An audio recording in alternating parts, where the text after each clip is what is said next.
Assalamualaikum warahmatullahi wabarakatuh. Kita lanjutkan kuliahnya. Ada yang ketinggalan sedikit terkait dengan perancangan tangki pengaduk.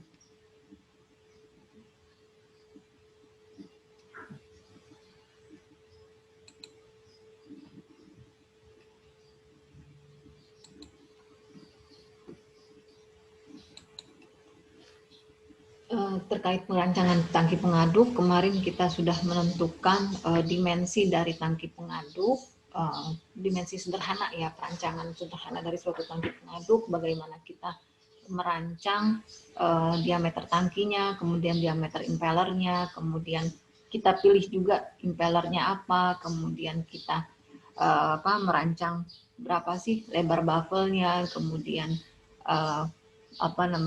lebar daripada impellernya, kemudian kita menentukan daya ya pengadukannya berapa, kemudian ini yang terakhir parameternya adalah waktu pencampuran. Jadi ketika kita melakukan pengadukan di dalam suatu tangki pengaduk, itu kita butuh tahu berapa lama kita melakukan pengadukan, itu yang disebut dengan waktu pencampurannya. Nah, waktu pencampuran merupakan waktu yang dibutuhkan untuk mengaduk campuran. Jadi yang ada di dalam tangki ya maksudnya. Nah, ini dipengaruhi oleh viskositas cairan yang ada di dalam tangki ya. Viskositas cairan yang ada di dalam tangki maupun densitas, dipengaruhi oleh viskositas dan densitas campuran, serta geometri tangki, jadi bentuk tangkinya seperti apa. Nah, waktu pencampuran ini bisa kita cari menggunakan dua metode. Pertama bisa menggunakan rumus ini ya. Rumus ini.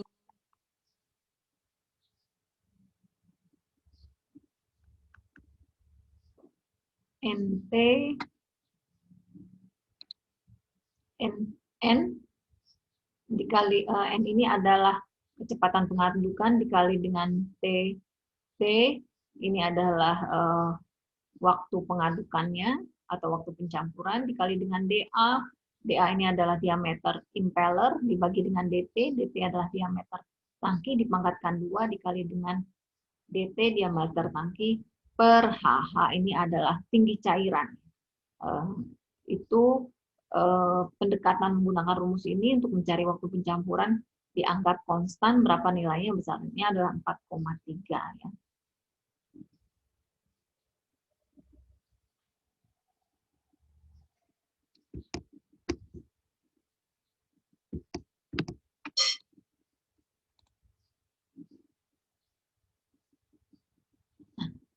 Atau waktu pencampuran ini bisa diprediksi, atau waktu pengadukan ini dapat diprediksi menggunakan kurva.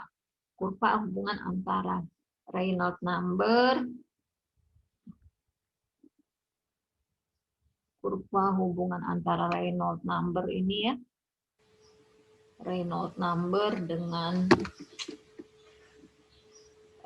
mixing time.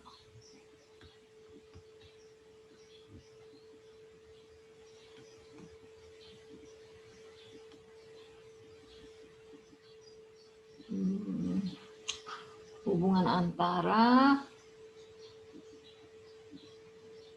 Reynolds number ya, ini sumbu X-nya menyatakan Reynolds number, dan sumbu Y dari persamaan ini menyatakan mixing time.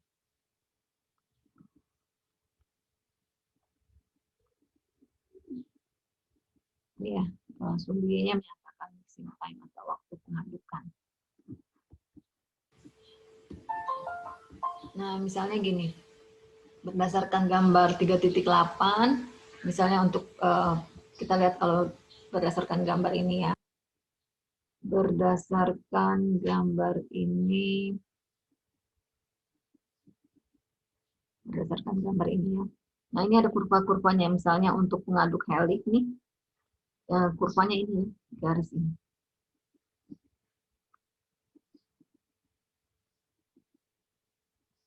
Untuk helix, ini ada. Untuk pengaduknya berupa helix, maka kita menghitungnya menggunakan kurva yang lurus ini, yang lurus ini.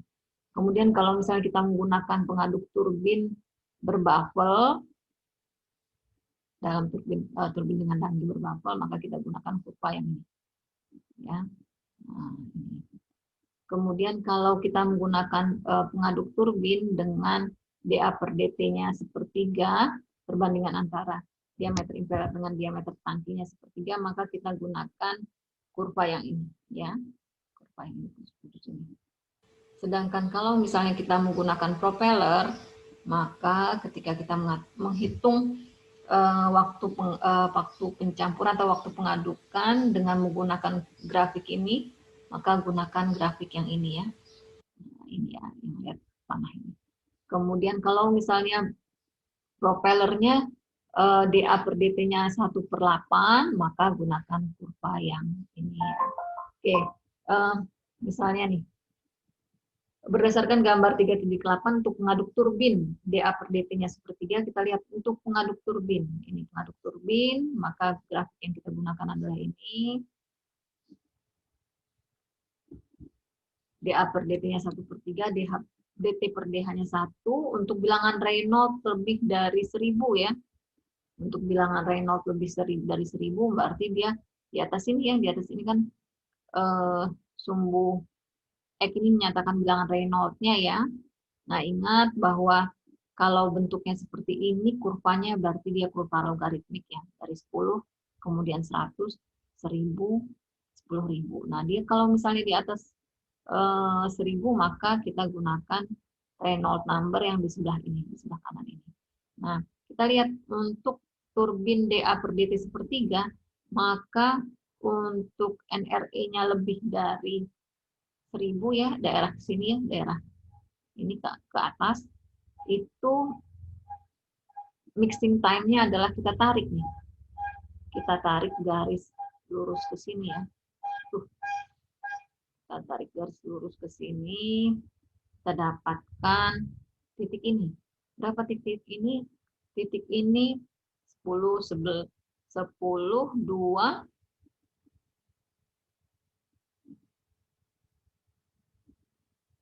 4 ya.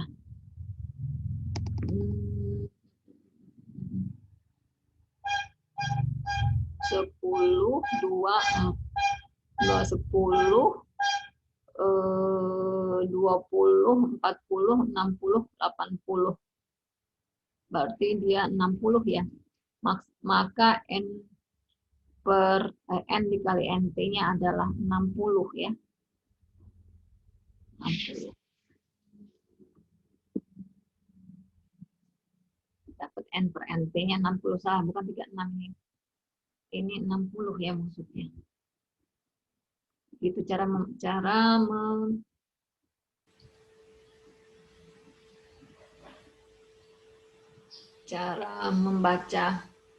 apa namanya?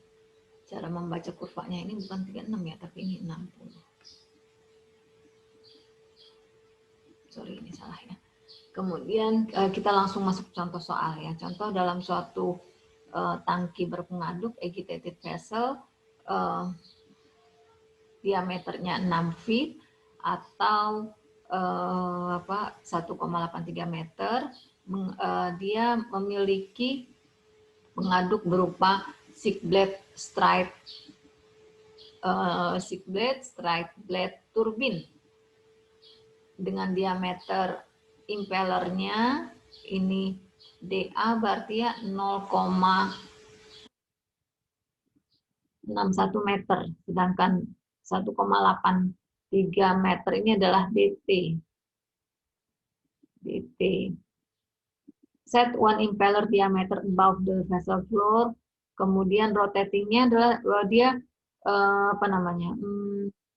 pengadukannya adalah 80 rotasi per menit ya. Berarti N-nya 80 rotasi per menit RPM.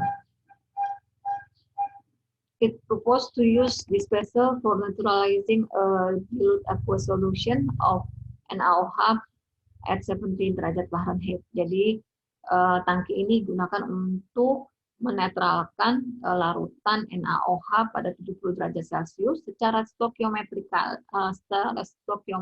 ya. Jadi dengan larutan asam nitrat HNO3. Jadi tangki ini digunakan untuk mereaksikan NaOH dengan asam nitrat secara stokiometrik. The final depth of liquid in the vessel is 6 feet ya, berarti ini hanya ya, ini adalah tinggi cairan. Ini H. The final depth of liquid artinya hanya adalah 6 feet atau 1,83 meter. Jadi volume tinggi cairan kerjanya ya. Asumsi that all the acid is added to the vessel at one time. Jadi diasumsikan semua semua asam itu dimasukkan dalam satu waktu, maka how long will it take to neutralize to be complete? Jadi berapa lama waktu yang dibutuhkan untuk menetralkan NaOH dengan HNO3. Jadi artinya berapa lama sih kita mengaduknya supaya dia reaksinya itu tercampur sempurna. Kalau diketahui densitas dari cairannya adalah 62,3, kemudian viskositas cairannya adalah 6,6 10 pangkat min 4 lb per feet detik ya. Maka yang ditanya adalah waktu pengadukannya. Sekarang kita bisa menggunakan dua cara, apakah menggunakan kurva ini ataukah menggunakan persamaan ini. Jadi ada dua cara ya. Jadi diketahui dt-nya 6 feet, dA-nya adalah 2 feet, kemudian diameter impeller ya. Kemudian N ini adalah kecepatan pengadukannya adalah kecepatan pengadukannya adalah 80 rotasi per menit, atau kita konversi dulu ke detik menjadi 80 per 60 1,33 rotasi per detik. H ini adalah tinggi cairannya adalah 6 feet. Rho ini adalah 62,3 lb per feet pangkat 3. Mu-nya adalah 6,6 mu cairan ya, viskositas cairan. Ini adalah densitas cairan. 6,6 10 pangkat min 4 lb per feet second. Yang ditanya adalah waktu pengadukan yang dibutuhkan untuk menetralkan campuran. Maka yang kita lakukan pertama kita penyelesaian dengan gambar ya. Ini penyelesaian dengan gambar. Apa yang dilakukan untuk penyelesaian dengan gambar? Maka kita butuh NRE ini ya. Coba kita lihat gambar ini kan kita butuh NRE ya. Di sumbu X ini kita butuh berapa NRE-nya untuk mendapatkan mixing time-nya. Maka cari dulu NRE-nya. NRE itu rumusnya adalah NRE Reynolds number adalah kecepatan putar RPM ya, dikali dengan diameter impeller dipangkatkan 2 dikali dengan densitas dari cairan dibagi dengan viskositas dari cairan. Ya, maka kita masukkan N-nya adalah RPM ya, RPM tapi dalam per detik 1,33 dikali dengan dA. dA adalah diameter impeller berapa? 2 feet ya. 2 dipangkatkan dengan 2 dikali dengan rho. Rho dari cairan adalah ini ya. 62 rho cairan adalah ini. 62,3 nih ya. Ini rho cairan. Nah, kita masukkan 62,3 dibagi dengan mu. Viskositas dari cairan. Viskositas cairannya ini 6,6. Viskositas cairannya ini ya. 6,6 kali 10 pangkat min 4. Masukkan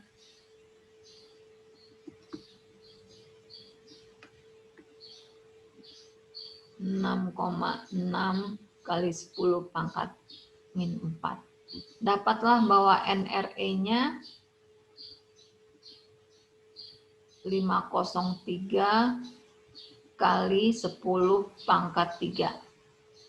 Atau 5 dikali 10 pangkat 5,03 ya, 10 pangkat 5. Kita lihat di grafik ya, untuk menentukan N waktu pencampurannya, karena kita tadi pakai grafik.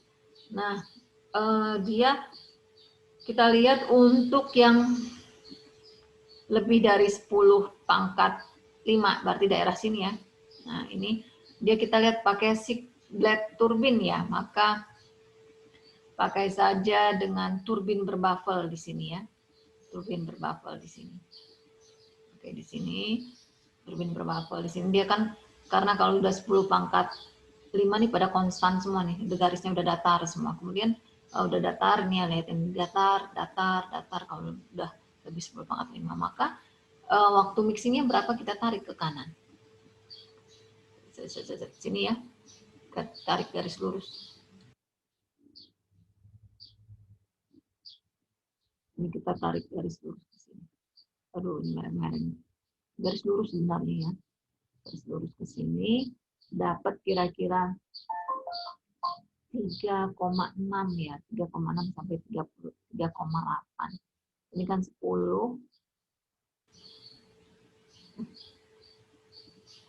20, berarti ini 20, 40, sekitar 36, ini bukan 3,6, ini sekitar 36.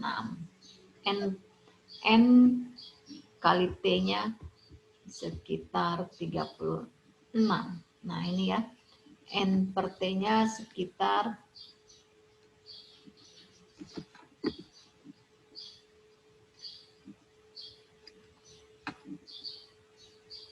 ya. N kali TT-nya 36. Maka waktu pencampurannya adalah N, kecepatan pengadukan, dikali dengan waktu pengadukan atau waktu pencampuran adalah 36. Nah, dari soal tahu bahwa N-nya adalah 1,33 RPS, maka waktu pengadukannya adalah 36 dibagi dengan 1,33. Dapatlah dia 27 detik ya. Gitu ya. Nah, cara kedua adalah kita menggunakan rumus ini. Cara kedua adalah menggunakan rumus ini. Bagaimana caranya?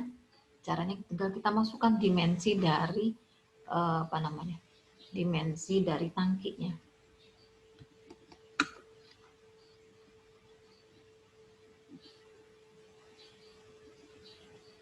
Dimensi tangkinya ya. Kita masukkan ke rumus ini. N diketahui 1,33. Yang ditanya adalah waktu pengadukan TT. Kemudian diketahui DA diameter impellernya di atas tadi ya 2. Dibagi diameter tangki adalah 6 feet. Dipangkatkan 2 ya. Dipangkat 2. Kemudian diameter dikali dengan diameter tangki. Diameter tangki adalah 6 feet per H. Tinggi cairan adalah 6 feet. 6 per 6 itu nilainya sama dengan 4,3.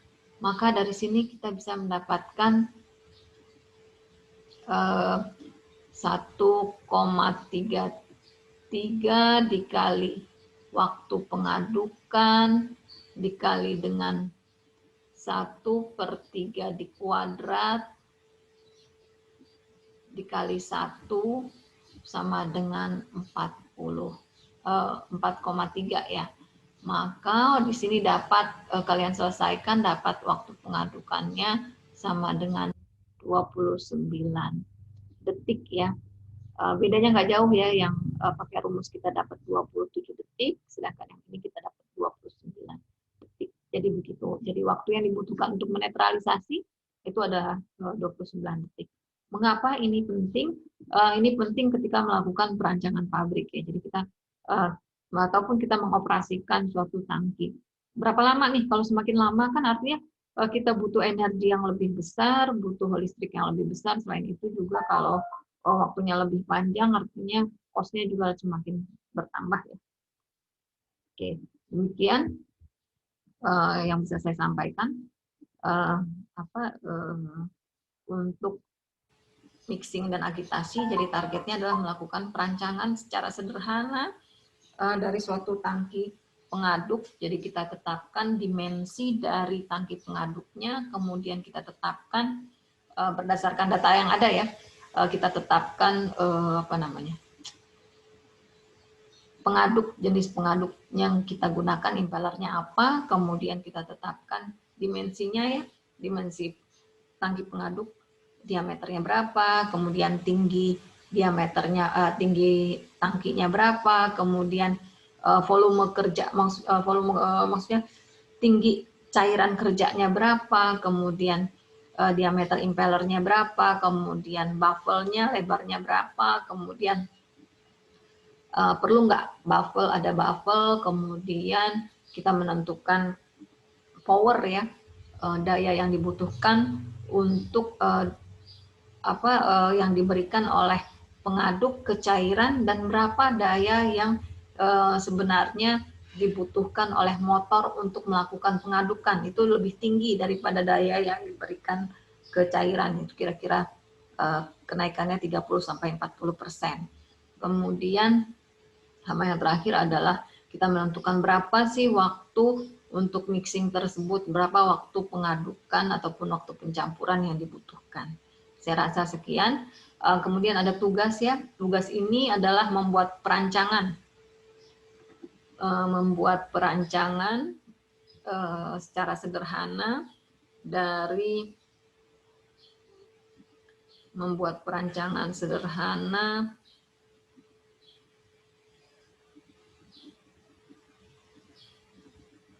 tangki pengaduk ya, membuat perancangan sederhana dari tangki pengaduk. Masing-masing orang ini berbeda tugasnya ya, berbeda mirip tugasnya tapi berbeda hitungannya. Nah, studi kasusnya perancangan tangki pengaduk sederhana sekali. Jadi suatu industri akan mencampurkan asam sulfat pekat dengan air sehingga diperoleh larutan asam sulfat. Jadi ingin didapatkan larutan asam sulfat 2 normal. Larutan tersebut akan dijadikan katalis. Jadi larutan asam sulfat ini akan digunakan sebagai katalis dalam pembuatan propilen glikol. Nah, berdasarkan hasil percobaan di lab bahwa asam sulfat 2N itu pada suhu kamar densitasnya 62,3 lb per feet pangkat 3, kemudian viskositasnya 6,6 10 pangkat min 3 lb per feet detik.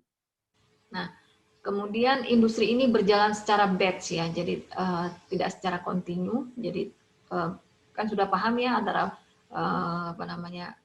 industri yang berjalan secara batch, ada yang berjalan secara kontinu, di mana satu hari itu dia hanya beroperasi untuk satu batch. Nah, volume asam sulfat yang dibutuhkan per batch-nya, jadi per harinya butuh 32.000 liter asam sulfat 2 normal. Maka tugas kalian adalah merancang tangki pengaduk untuk membuat asam sulfat 2 normal tersebut. Jika diinginkan tinggi kerja cairan sama dengan diameter tangki ya. Nah, dan juga diinginkan kecepatan pengadukannya 100 rpm. Maka tugas kalian adalah menentukan apa nih jenis pengaduk yang cocok. Terus kalian jelaskan kenapa pengaduk itu cocok untuk kasus ini. Kemudian kalian tentukan dimensi dari tangki pengaduk tersebut ya. Jadi berapa diameter tangkinya, kemudian berapa diameter impellernya, kemudian kalau ada perlu nggak pakai baffle, kalau perlu pakai baffle berapa dimensi baffle-nya, kemudian sampai ke dimensi tangki ini sampai ke diameter tangki dan tinggi tangki. Tadi kan ada ya bahwa ada tinggi cairan H ya, nah maka tinggi tinggi dari tangki akan berbeda. Jadi ini kan diasumsikan bahwa volume kerjanya adalah 80% dari volume tangki pengaduk. Jadi volume kerja ya, jadi ketika cairan itu tangki itu kita isi dengan cairan itu namanya volume kerja. Berapa volumenya itu namanya volume kerjanya 80% dari volume tangki pengaduk. Jadi ketika kita menggunakan tangki itu tidak semua tangki penuh dengan cairan yang kita ingin yang kita buat gitu ya. Ada space-nya yang kosong sebanyak 20%. Kemudian juga kalian menentukan daya yang diberikan oleh pengaduk ke cairan. Berapa nih daya yang diberikan oleh pengaduk ke cairan. Nah, ini kan daya ini belum lengkap ya, daya realnya adalah yang D. Kalian tentukan berapa daya motor secara total yang harus dibutuhkan, yang diberikan, yang digunakan untuk mengaduk, mengaduk untuk mendapatkan 2 normal asam sulfat ini. Berikan asumsi. Nah, misalnya kamu ambil dia 30% apa 40%. Nah, kamu bilang asumsinya bahwa 30 atau 40% daya motor total itu adalah dilebihkan 30 atau 40% dari daya yang diberikan oleh pengaduk ke cairan. Kemudian yang terakhir adalah tentukan waktu yang dibutuhkan untuk mengaduk ya, sehingga kamu mendapatkan larutan asam sulfat 2 normal tersebut. Nah, kamu saya minta tolong bahwa buatkan ini dalam visio, kan sudah belajar menggambar teknik ya, buatkan tangki ini dalam menggunakan visio dengan rapih ya, kemudian disesuaikan dengan perbandingan yang kamu dapat dari perhitungan. Nah, ada ketentuan. Nah, ketentuan bahwa soal ini dikerjakan berdasarkan ketentuan di bawah ini ya. Kerjakan soal tersebut dengan memperhatikan nomor absen saudara, misalnya nomor absen 6. Nah, nomor absen 6, maka soal yang di atas tadi, kita lihat nomor 6 ya, absen 6, dia viskositasnya 1 PAS, maka soal tadi diganti viskositas cairannya jadi 1 PAS, kemudian RPM-nya jadi 80 RPM, rotation per minute ya. Seperti itu ya. Misalnya yang nomor absen 5, viskositas cairannya sama dengan yang di soal, tapi RPM-nya 160. Demikian ya tugasnya, tolong dikerjakan dengan rapi, bentuklah seperti suatu laporan, rancangan. Saya minta dikumpul minggu depan. Demikian, Assalamualaikum warahmatullahi wabarakatuh. Kalau ada pertanyaan, silakan ditanyakan di chat. Silakan, saya terbuka sepanjang saya bisa menjawabnya. Terima kasih. Assalamualaikum warahmatullahi wabarakatuh.